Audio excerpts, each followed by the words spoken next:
বাসিয়ে উসিয়ে ফুল টুকাই লয়েছে সবাই। মানে কি বাসিয়ে ফুল? এই নীলকণ্ঠ গুলো আদার বাসি এখানে হয় জান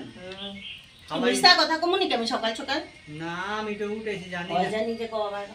কইছি যেটা ওইটা হয় আমি তো ফুলেই দেখছি ওই সকালবেলা লাগবো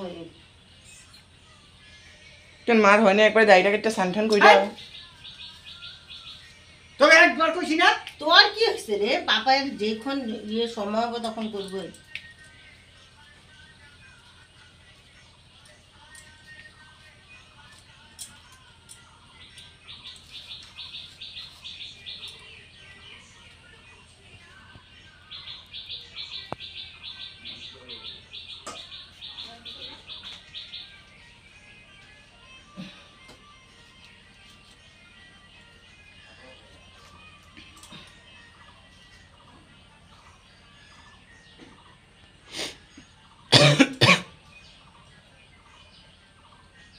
ঠাকুরের বিলাসের জল টল রেডি করেন ছাড়লো